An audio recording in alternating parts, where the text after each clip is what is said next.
कि है क्या, ये डायग्राम दे दिया है और 1 2 3 सब में 3 गो ही होगा, नहीं ये नहीं कि एगो में 3 गो, एगो में 4 गो, एगो में 5 गो, ऐसा नहीं होगा। डायग्राम का कलर चेंज हो सकता है, डायग्राम फिगर जो है अलग तरीका से दे सकता है।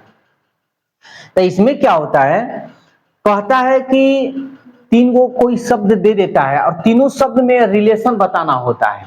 जैसे एगो बड़ा रहेगा, ठीक है, एगो बड़ा रहेगा, बड़ा में हो सकता है कि ये दोनों छोटा अलग अलग हो, बड़ा के अंदर ये छोटा अलग अलग हो, या हो सकता है कुछ थोड़ा ये हो और थोड़ा ये हो, ऐसे भी हो सकता है। तो इसको क्वेश्चन बताते हैं, उसमें बड़ा अच्छी तरह से समझ में आएगा। चलो पहला क्वेश्चन क्या है,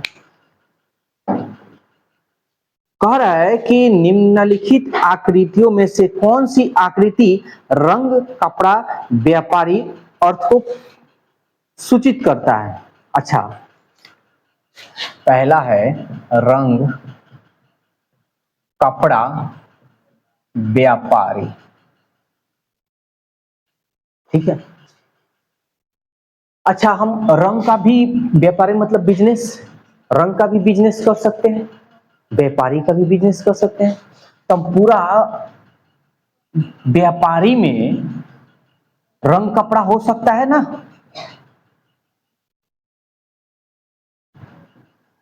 हो सकता है ना।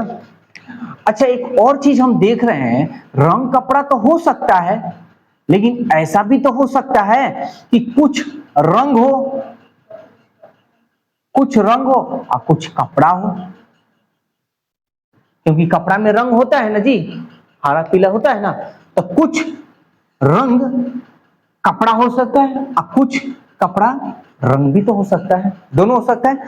तो सीधी सी बात है कि व्यापारी सबसे बड़ा, अब व्यापारी के अंदर ये आएंगे, तब इस तरह का फिगर देखो, ये तो नहीं होगा, ये भी नहीं होगा, ये पूरा व्यापारी ये भी नहीं होगा, हमारा ऑप्शन तो यहां तो बनाए हैं ना, अब बिना बनाए हम बनाते हैं क्वेश्चन को। इस 3 नंबर, क्या कोई दिक्कत है क्या? 3 नंबर देखते हैं। 3 नंबर क्या कह रहा है, कह रहा है कि निम्नलिखित में कथन को परिचरितार्थ करें, कुछ मनोवैज्ञानिक दार्शनिक है। यहां देखो, चाहो तो तुम फिगर भी बना सकते हो, कुछ मनोवैज्ञानिक दार्शनिक है, कुछ मनोवैज्ञानिक है ना, ये मान लेते हैं पूरा मनोवैज्ञानिक, और ये दार्शनिक है, ये मनोवैज्ञानिक हो गया और ये दार्शनिक हो गया, कुछ हो गया ना कुछ। फिर कह रहा है कुछ दार्शनिक लेखक है, ये ना दार्शनिक है, कुछ दार्शनिक क्या है, लेखक है, ठीक है। परंतु कोई भी मनोवैज्ञानिक लेखक नहीं है। देखो, तो कोई भी मनोवैज्ञानिक लेखक नहीं ना है, ये यहां तक है, ये यहीं तक नहीं ना है जी। तो इस तरह का फिगर कौन बन रहा है, देखो तो ऑप्शन बी। हाँ देखो, अब ये फिगर अलग तरीका से हो सकता है, ये पूरा जो हो गया दार्शनिक तुम्हारा हो गया थोड़ा देरी के लिए, ये हमारा मनोवैज्ञानिक हो गया और ये हमारा लेखक हो गया। देखो, मनोवैज्ञानिक और लेखक में नहीं ना मिल रहा है, कोई दिक्कत नहीं ना। कह रहा है कि 4 आरेखों में से एक ऐसे को चुने जो सर्वोत्तम ढंग से नीचे लिखे वर्गों का अध्ययन करके प्रदर्शित करता है। देश, भारत, पाकिस्तान। देश तो भारत भी है और पाकिस्तान भी है। अब भारत और पाकिस्तान दोनों तो देश है ना जी, लेकिन भारत और पाकिस्तान एक तो नहीं है। तो ये हमारा भारत हो गया और ये हमारा पाकिस्तान हो गया, यानी अलग अलग। तो हमारा जो ऑप्शन होगा 4 होगा, ऑप्शन ए जो भी। बोलो कोई दिक्कत है तो डायग्राम वाला बन जाएगा क्वेश्चन, बस यही है।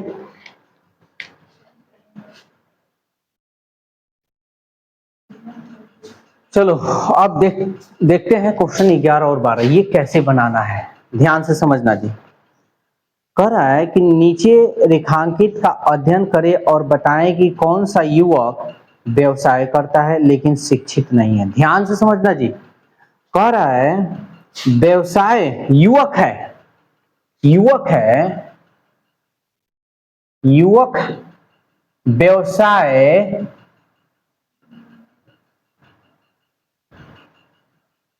करता है लेकिन शिक्षित नहीं है, शिक्षित नहीं है। शिक्षित नहीं है, ध्यान से समझना। तो सीधी सी बात है, शिक्षित वाला में नहीं आनी चाहिए। तो शिक्षित हमारा कौन सा, ये है ना, यहां से ये जो ये वाला, यानी 4 4 4 2 बार आ गया है क्या जी? देखो तो 2 बार लिख दिए क्या?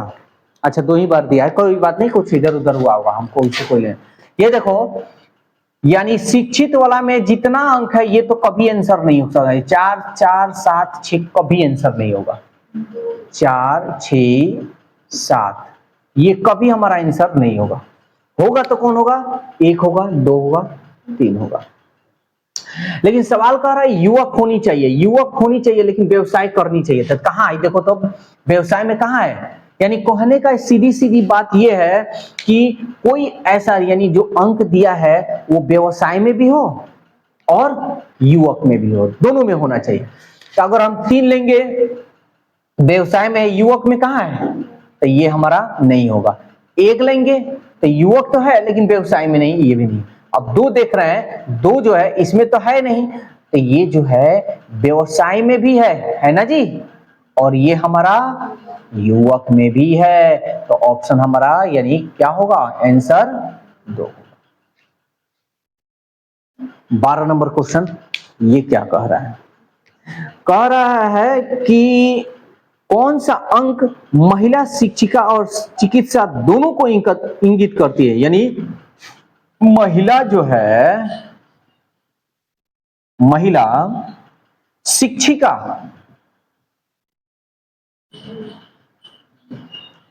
और चिकित्सक, यानी महिला जो है ये शिक्षिका भी है और चिकित्सक भी है, दोनों है। यानी हम कह सकते हैं कि वो कोई इसमें से जो अंक होना चाहिए वो तीनों में मिलना चाहिए। यही ना मतलब हुआ जी, महिला में भी होनी चाहिए, शिक्षिका में होनी चाहिए, चिकित्सक में होनी चाहिए।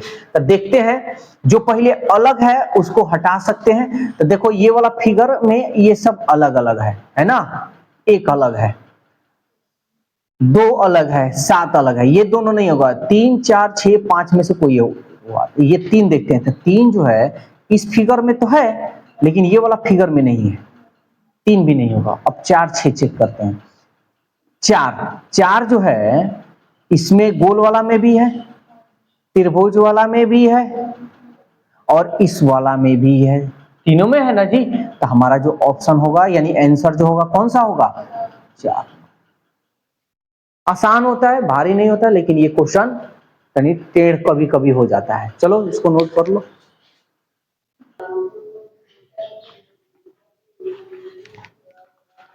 चलो 13 नंबर भी अब देख लेते हैं। देखो क्या कह रहा है 13 नंबर, कह रहा है कि जो ब्रीथ है संघ के सदस्य कर्मचारी हैं। ये जो ब्रीथ है ना, संघ के कर्मचारी हैं, ऐसे शॉर्टकट में लिख दे रहे हैं। और जो आयत है वो मेहनत करने वाले कर्मचारी है। आयत जो है, फिगर यहां दिया हुआ है, मेहनत करने वाले कर्मचारी हैं ये। और ये वाला जो फिगर है ये अनुभवी है। एग्जाम में भी अगर आए ना तो ऐसे डिनोट करना होगा, अगर नहीं करोगे ना तो कंफ्यूजन में हो सकते हो। सवाल कह रहा है पहला नंबर, कह रहा है निम्नलिखित विकल्पों में से किस संख्या द्वारा मेहनती कर्मचारी प्रदर्शित किए गए हैं जो ना तो अनुभवी है और ना संघ के सदस्य है। यानी खाली वो क्या है? मेहनती करने वाले। खाली मेहनती में ही आना चाहिए, ना तो अनुभवी में आना चाहिए ना संघ में। तो खाली मेहनती वाला है ना जी, देखो तो है ना 2, ये ना तो इसमें है, इस फिगर में है, और ना इस फिगर में है, 2 अलग है। तो हमारा आंसर होगा 2। ठीक है। अगला क्वेश्चन कर रहा है कारखाना में संघ के सदस्य कर्मचारी की कुल संख्या कितना है? कारखाना में संघ के सदस्य, संघ के सदस्य की कुल संख्या कितनी है कारखाना में? कारखाना में मेहनत करने वाले और अनुभवी, तो कह रहा है कारखाना के में संघ के सदस्य, कारखाना में संघ के सदस्य, कारखाना है, कारखाना में संघ के सदस्य के कर्मचारी, खाली इसका कर्मचारी की संख्या पूछा है तो कितने हैं? संघ के, और कारखाना में संघ के सदस्य की कर्मचारियों की कुल संख्या कितनी है? तब कितना होगा हम संघ में देखेंगे, पूरा संघ में। हमको ये नहीं कह रहा कि इसमें नहीं है उसमें नहीं है, खाली संघ वाला में। तो 6 या 4 10 और 10 और 1।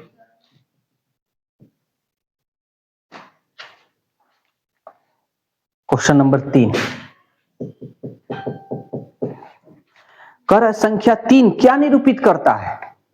संख्या 3 क्या निरूपित करता है? तो देखो तो केवल अनुभवीय ना निरूपित करता है जी, इसमें तो है ही नहीं, इस फिगर से अलग है। तो केवल क्या निरूपित कर रहा है? अनुभवी कर्मचारी, सभी अनुभवी कर्मचारी। अनुभवी कर्मचारी ना तो मेहनती है और ना संघ के सदस्य हैं। इसमें दे रहा है सभी अनुभवी कर्मचारी। अनुभवी और मेहनती ये तो नहीं होगा, अनुभवी कर्मचारी जो संघ के सदस्य नहीं। तो इसमें क्या होगा? अनुभवी कर्मचारी ना तो मेहनती है, अनुभवी कर्मचारी ना तो मेहनती है और ना संघ के सदस्य है। तो हमारा आंसर क्या होगा इसका?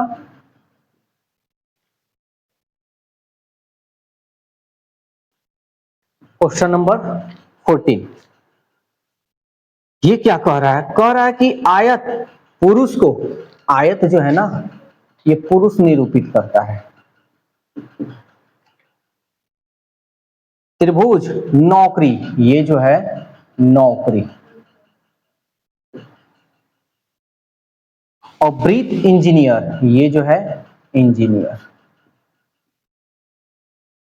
तो कह रहा है कि आकृति में उस क्षेत्र को बताइए जो बेरोजगार पुरुष इंजीनियर को प्रदर्शित करता है। पुरुष इंजीनियर, पुरुष और इंजीनियर को निरूपित करता है, यानी पुरुष और इंजीनियर को, सॉरी ये है पुरुष इंजीनियर को निरूपित करता है, लेकिन नौकरी वाला नहीं, बेरोजगार होना चाहिए।